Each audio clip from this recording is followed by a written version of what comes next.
ఇప్పుడు యేసు ప్రభు కోసం చేసిన కార్యాలు రాయబడితే ఈ భూమి మీద ఉన్న గ్రంథాలు ఏవి సరిపోవన్నారండి. అందరి కోసం రాయబడలేదండి. మన జీవానికి కావాల్సినంత ఇన్ఫర్మేషన్ మాత్రమే దేవుడు మన బైబిల్లో పొందుపరిచారండి. ఇప్పుడు మనం చదివే కొరింథీ పత్రికలు ఉన్నాయండి. కొరింథీలకి ఎన్ని పత్రికలు రాయబడ్డాయి? 2 పత్రికలు మాత్రమే మన బైబిల్లో ఉన్నాయండి. మరొక 2 మన బైబిల్లో లేవండి. అంటే దేవుడు అవి పొందుపరచబడలే మనకి.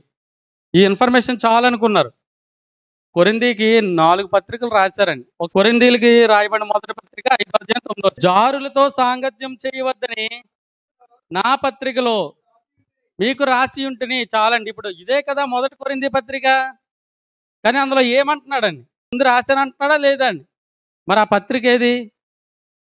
ఆ పత్రిక లేదండి బైబిల్లో. మనం ఇప్పుడు చదువుతున్న మొదటి కొరింథీ పత్రిక రెండోసారి రాసిన పత్రిక అండి. అంటే అది ఒకటో పత్రిక, ఇది రెండో పత్రిక అండి. తర్వాత మూడో పత్రిక కూడా రాశారండి.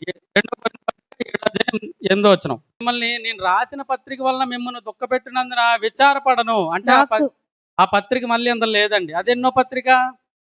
మూడో పత్రిక రాశాడండి. మళ్ళీ ఇప్పుడు మనం చదువుతున్న రెండో కొరింథీ పత్రిక 4వదండి. మొదటి కొరింథీ పత్రికకి, రెండో కొరింథీ పత్రికకి ఇంకొకటి ఉంది. మొదటి కొరింథీ పత్రికకి ముందు ఉందండి. అంటే దేవుడు మనకి ఎంత కావాలో అంతే ఇచ్చారండి. మనకు అది సరిపోద్దండి. పరలోకానికి చేరడానికి ఇన్ఫర్మేషన్ సరిపోద్దండి. దీన్ని స్టడీ చేసుకుంటే చాలండి.